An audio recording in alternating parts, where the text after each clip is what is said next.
Welcome to jury charge and literary practice.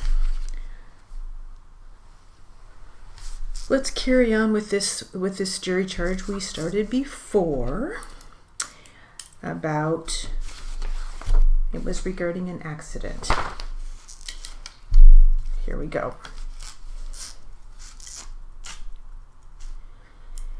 It is sufficient for you to know that the district attorney must prove his case beyond a reasonable doubt. You must be convinced that the accident was caused by the criminal condition of the defendant. It is now your duty to determine the effect and value of the evidence and to decide all questions of fact. What I mean by that is that you have the duty to determine whether the direct and circumstantial evidence is such that it proves the case. Evidence may be direct or circumstantial. As indicated previously, the law makes no distinction in this regard. You must review the testimony of each of the witnesses and decide as to the credibility of each. You must disregard the number when considering the evidence. You must decide whether the evidence presented by the plaintiff is more credible than the evidence presented by the defendant. You must look to determine these issues beyond a reasonable doubt. A civil case may result from this case, but this is not a civil case. You must not only determine which side has the greater credibility, you must examine the testimony in court and decide whether there is a reason to believe that the witnesses are not credible. Then you must determine whether there is proof beyond a reasonable doubt. If a person testifies one way in the deposition and another way in court, you must look to the credibility of that witness. The credibility of that witness is in question. You must determine whether there is any question in your mind as to the guilt of the defendant. As to the witness in this case, it is important to weigh the most convincing evidence. You are not bound to decide according to the testimony of a number of witnesses. It is good that one side has a number of witnesses, but it does not mean that the side that does not have the same number of witnesses is less credible. You must look to the testimony of credible witnesses. You must not look to a number of witnesses. The test is not in the number, but in the convincing force of the evidence. You must not look to the defendant's counsel to see whether he proved that the defendant is not guilty. That is not the job of the defendant's attorney.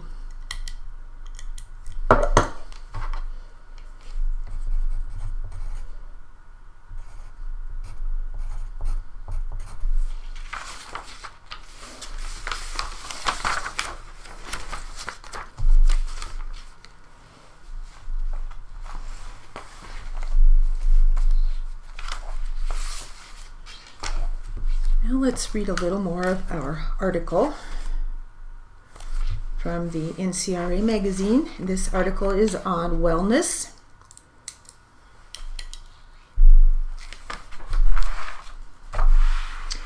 And this section of the article is called Get Moving. We've all read articles about how leading a sedentary life is not good. If you're looking for ways to get moving, there are many choices. You could join a fitness club or take aerobics classes. If hitting the gym isn't up your alley, Start a walking club with some friends or neighbors. Are you near a bike path? Dust off the helmet and make bike riding a weekly ritual. Interested in really working up a sweat? You could try martial arts, which also helps with balance, focus, and flexibility. Most important, do something you enjoy, because chances are you'll stick with it. Judd says moving is non-negotiable for her well-being. She walks nearly every morning and sometimes runs. She gets out in all kinds of weather, 6 days a week, for at least 20 to 60 minutes. An option for a home office is to get or build a treadmill desk, as Ruth Shelnut, a scopist in Longmont, Colorado, has. I log 1 to 2 hours a day. I have had a 4-hour day, and I'm no marathon walker or runner, but I love to move. I've lost 15 pounds since I bought the equipment, and am so happy to get my 10,000 steps in a day, no matter the weather, Shelnut says. While Shelnut's husband built her system for her, several companies are now building walking or treadmill desks for people in occupations that require a lot of computer time.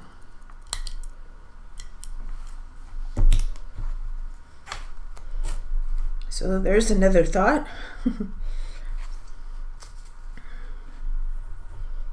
A treadmill desk.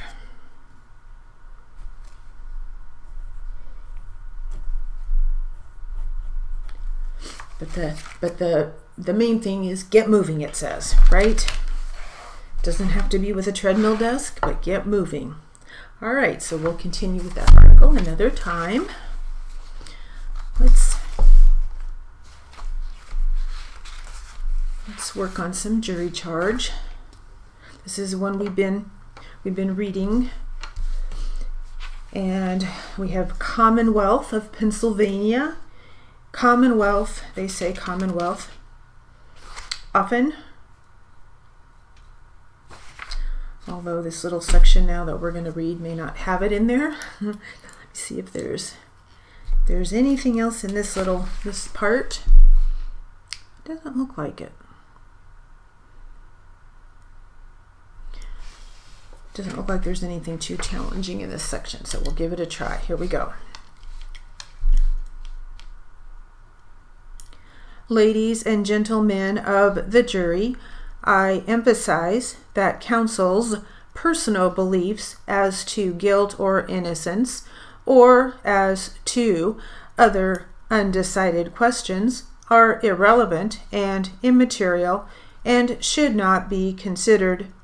You may be guided by the lawyer's arguments to the extent that they are supported by the evidence, and insofar as they aid you in applying your own reason and common sense.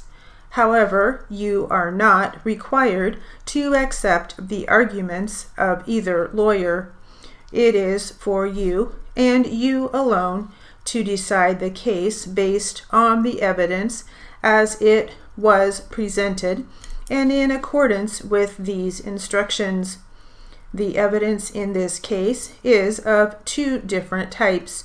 On the one hand, there is direct evidence, which is testimony by a witness from the witness's own personal knowledge, such as something that the witness saw or heard.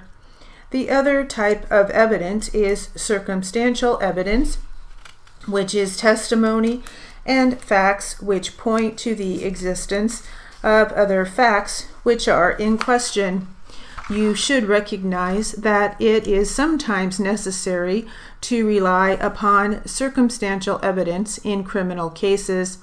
In deciding whether or not to accept circumstantial evidence as proof of the facts in question, you must be satisfied first that the testimony of the witnesses is truthful and accurate, and second, that the existence of the facts of which the witness testified leads to the conclusion that the facts in question also happened.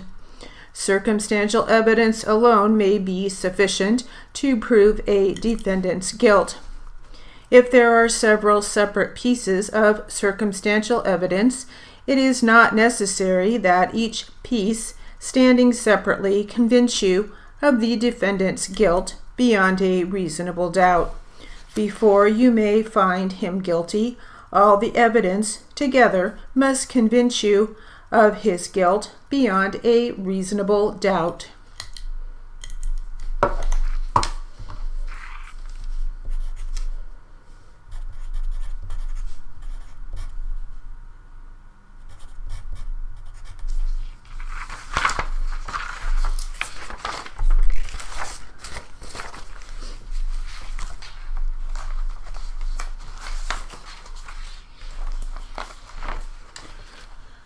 All right, now to some literary material, and we'll work on our pronoun drill. Okay, here we go. Excuse me.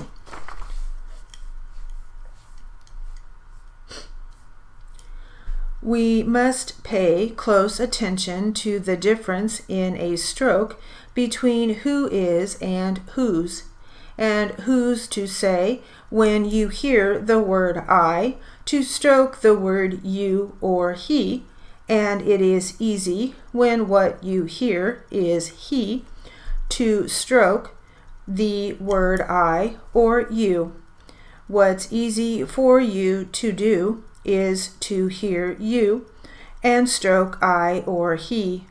I don't know about you, but what I think when I have a you in my notes and I fits better is that I might have confused my I and you.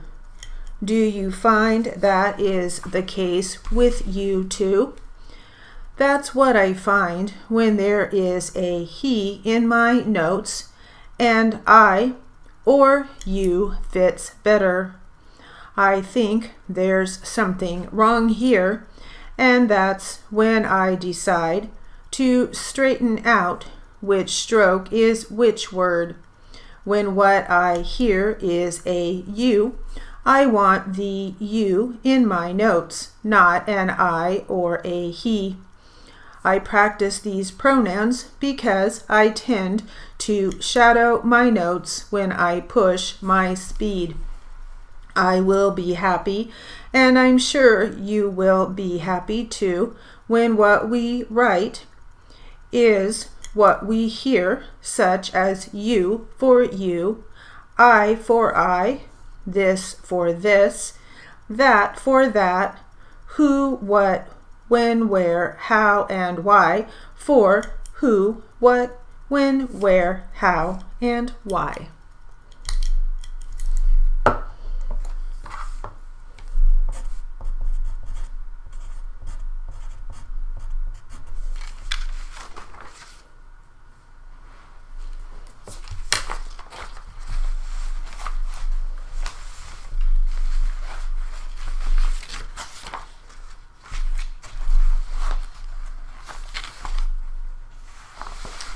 All right, let's try this jury charge. And let's see here. Let me take a quick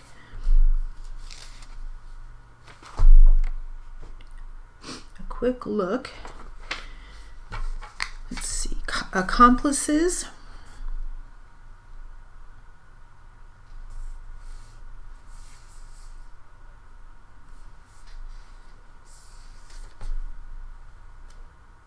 Accessory,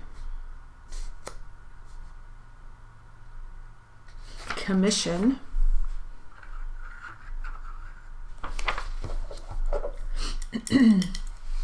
all right, let's try this one. Here we go. With regard to the principals, you must keep in mind they have been charged with the crime of robbery. You must keep in mind that the crime they committed is a serious crime. The law that applies in this case determines the seriousness of the crime. All of these individuals have been charged as principals. None have been charged as accomplices. Accomplices are people who accompany another individual and assist in the commission of the crime. None of these individuals have been charged as accomplices. They all have been charged as committing the crime as principals. It is now the duty of the district attorney to have convinced you that they all acted in this capacity. These individuals may not have acted alone. They may have had assistance from someone who helped before or after the crime was committed. That is not your concern. Your concern is not to speculate. Your concern is to determine whether these individuals acted in the capacity of principals in committing this crime. Whether they had help from other individuals who assisted in the planning of a crime is not important. In other words, whether they had an accessory before the fact or after the fact is not important. It is not for you to speculate whether there was an accessory before the fact when the crime was committed. The defendant's attorney has brought that up in trial. That is not important to this case. An accessory before the fact is not on trial. It is an issue that is meant to confuse you. It is true that an accessory before the fact is never present when a crime is committed, but is still important to the commission of the crime and shares the responsibility. However, there is no accessory before the fact on trial in this case. The evidence brought forth regarding an accessory before the fact helping the principals plan the crime is not important to this case.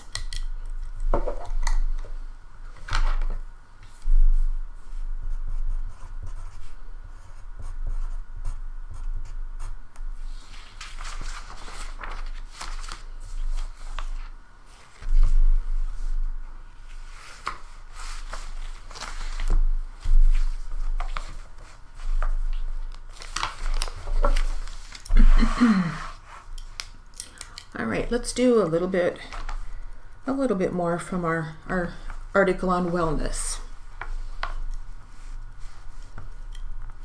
Here we go. Don't sweat the small stuff. We know that stress can take its toll.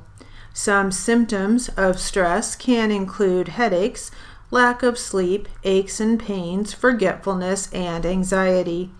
Research has shown that long-term effects can include heart disease, high blood pressure, and gastrointestinal problems.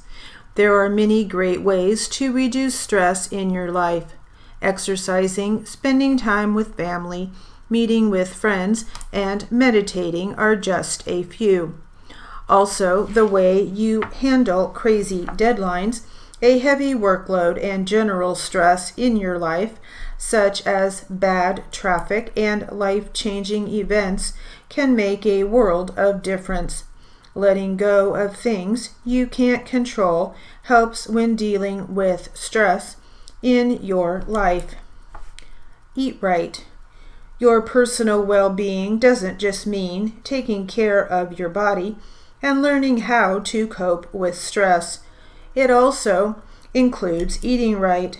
Some people prefer eating 3 meals a day, while some would rather eat smaller meals several times a day. Whatever works best, make sure you're choosing a healthy diet. Try to add more fruits, vegetables, and lean protein on your plate. A sugary snack might be tempting, but it may not provide enough to sustain you. Maintaining the right diet and not skipping meals will help keep your energy higher and body healthier. Think about meeting with your doctor or a nutritionist to help determine what types of food are right for you. Then try to stick with it. Get enough shut-eye. The amount of sleep a person gets is incredibly important. Imagine how difficult it would be to focus after tossing and turning all night. According to some sleep researchers, there are ways to help combat sleep problems. Some say keeping a regular sleep schedule, avoiding caffeinated drinks 4 to 6 hours prior to bedtime, getting regular exercise, and minimizing noise and light in the room are a few ways to help.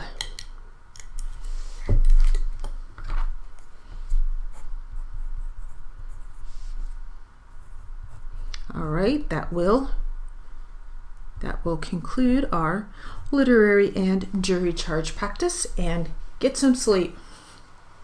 Thank you.